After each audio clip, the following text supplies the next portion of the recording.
Of all the rooms in the building, this is the one that Valine remembered best, this quiet and rather heavy bedroom with its high, dark, wooden skirting board, its bed covered with a mauve quilted bedspread, its turned wood shelf stacks collapsing under the weight of unsorted books, and, in front of the window, the table where Marguerite used to work.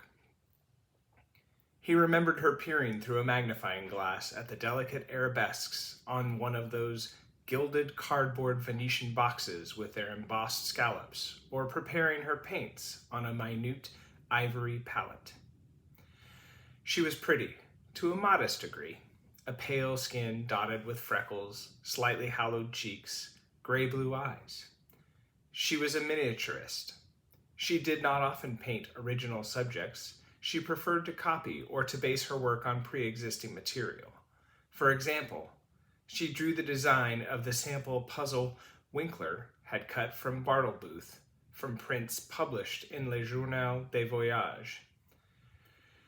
She could reproduce miraculously even the tiniest, almost imperceptible details of the minuscule scenes depicted on the inside lids of fob watches and snuff boxes and the covered pages of Lilliputian prayer books.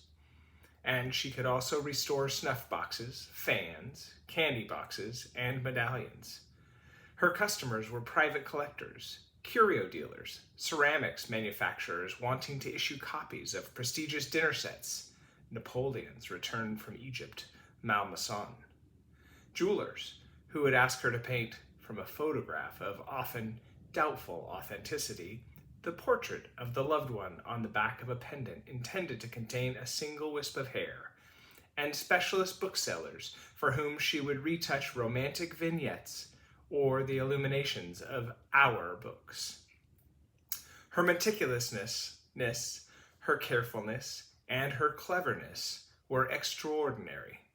Into a frame measuring 4 centimeters long by 3 wide, she could get a whole landscape with a pale blue sky dotted with white clouds, a horizon of softly undulating hills with vine-covered slopes, a chateau, 2 roads at the junction of which there galloped a rider dressed in red on a bay horse, a cemetery with 2 gravediggers carrying spades, a cypress, 2 olive trees, a river flanked by poplars with 3 fishermen sitting by the bank, and, in a punt, 2 little characters dressed in white.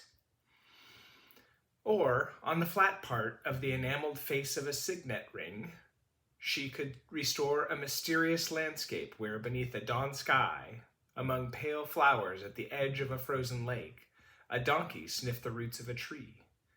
On the trunk, a gray lantern was nailed. In the branches, an empty nest was perched.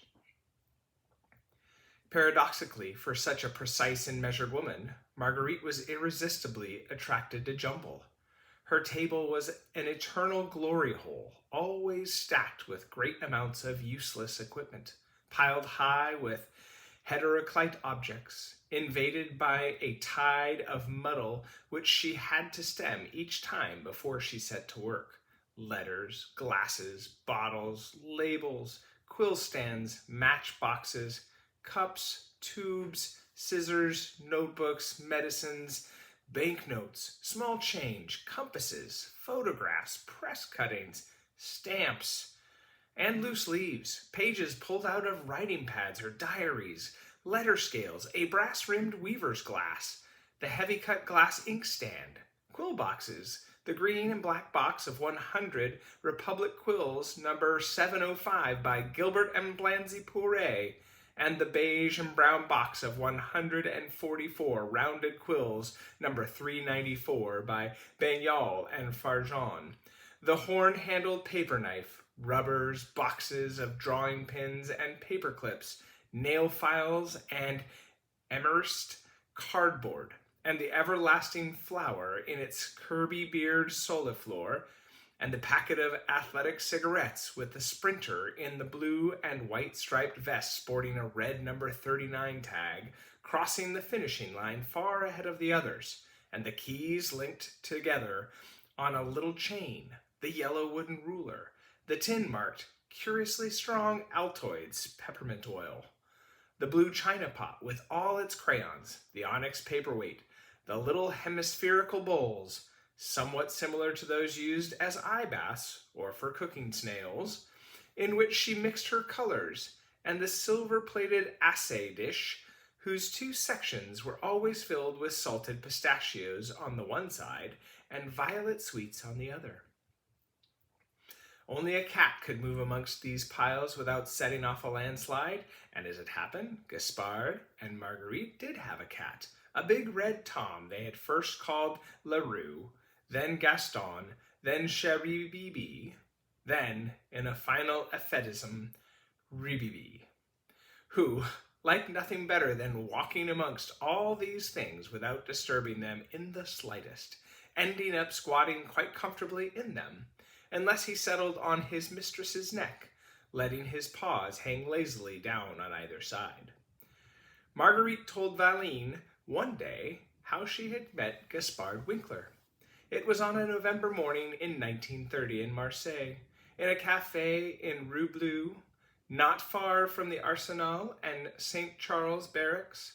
Outside, a thin, cold drizzle was falling. She was wearing a gray suit and black oilskin, fastened at the waist by a broad belt. She was 19, had just returned to France, and, standing at the counter, was drinking black coffee whilst reading the small ads in the Dernier Nouvelle de Marseille. The cafe owner, a man named Labrigue, put as unlike the character from the plays of Courteline as could be imagined, was eyeing with a suspicion a soldier who, he seemed to have assumed in advance, would not have the wherewithal to pay for his café au lait and buttered bread. It was Gaspard Winkler, and the cafe owner wasn't very wide of the mark. The death of Monsieur Goutman had left his apprentice in a difficult situation. Scarcely 19 years of age, a master of many skills but without a real trade, Winkler had virtually no experience of professional life and had neither a home nor a friend nor a family. For when he was expelled from Charny by the owner of the house Goutman, rented and went back to La Ferté-Milon, it was to discover that his father had died in Verdun. His mother had remarried an insurance agent and was now living in Cairo, and his sister Anne, 1 year his junior, had just married a certain Cyril Voltimand, a tailor from the arrondissement of Paris. And that's how one day in March 1929, Gaspard Winkler arrived on foot in the capital, which he was seeing for the first time in his life. He traipsed dutifully up and down the streets of the 19th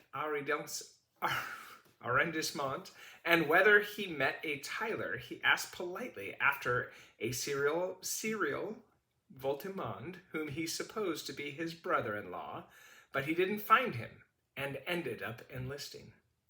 He spent the next 18 months at a fortalice between Beaujolais and Babafutu, not far from the Spanish zone of Morocco, where he had almost nothing to do other than to carve over-elaborate skittles for 3/4 of the garrison, a job no worse than another, and which had the merit of keeping his hand in. He had returned from Africa the previous day. He had gambled on the crossing and had been stripped of almost his entire gratuity.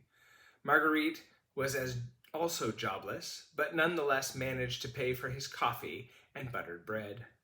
They married a few days later and went up to Paris. The first weeks were hard, but the two of them were lucky enough to find work fairly quickly.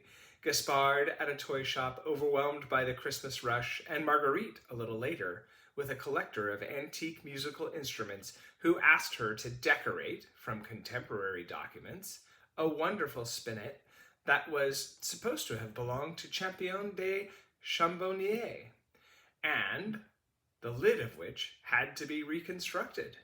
In the midst of a wealth of foliage, garlands, and tracery imitating marquetry, Marguerite painted in 2 circles, each 3 centimeters in diameter, 2 portraits, a young man with a rather weak face, at a 3/4 angle with a powdered wig, black jacket, yellow waistcoat, white lace cravat, standing with his elbow leaning on a marble mantelpiece in front of a half-drawn salmon pink curtain, partly revealing a window through which could be seen a railing, and a young woman, beautiful and plump, with large brown eyes and crimson cheeks, a powdered wig with a pink ribbon and a rose, and a white muslin shawl that opened wide at the front. Valine met the Winklers a few days after they had moved into Rue Simon Croubillier at Bartlebu's flat, where all three had been invited to dine. He felt himself attracted straight away to this soft and smiling woman who looked upon the world through such limpid eyes. He liked the movements she made to push her hair back.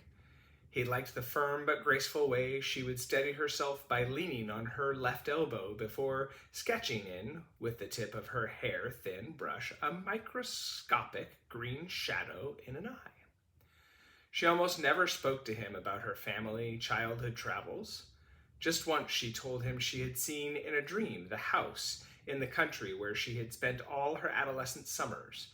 It was a big white barn, overgrown with clematis, with an attic she was frightened of, and a little cart drawn by a donkey answering to the sweet name of Boniface.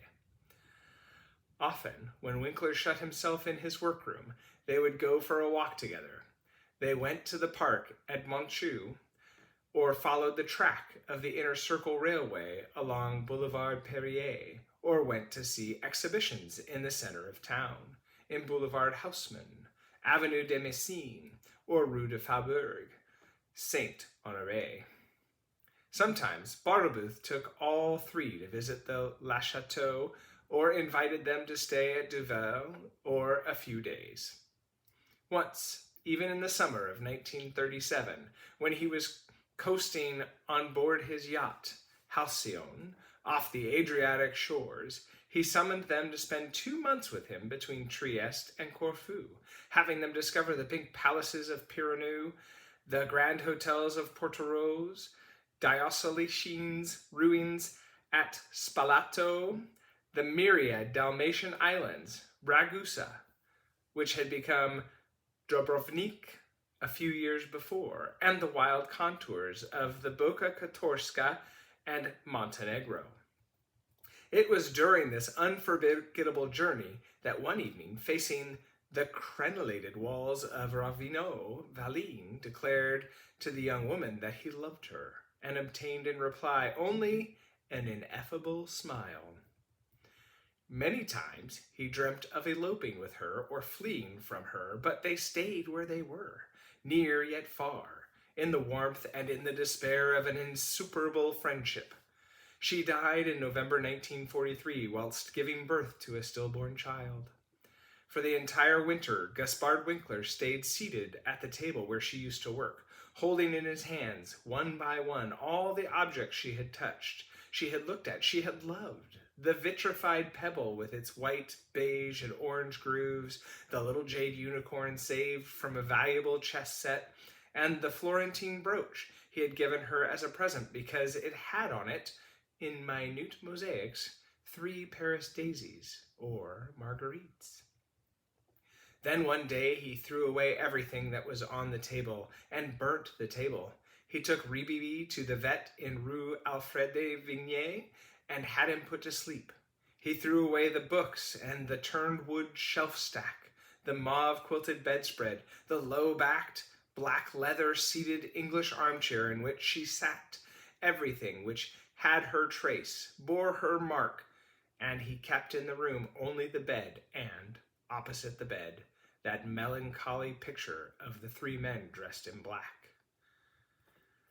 Then he went back to his workroom, where 11 watercolors, still untouched in their envelopes, bearing Argentinian and Chilean stamps, were waiting to be turned into puzzles. The bedroom is today a room gray with dust and sadness, an empty, dirty room with faded wallpaper. Through the open door that gives onto the broken-down bathroom, you can see a rust-stained scale-encrusted sink on whose chipped rim a half-drunk bottle of orange pop has spent the last 2 years going green.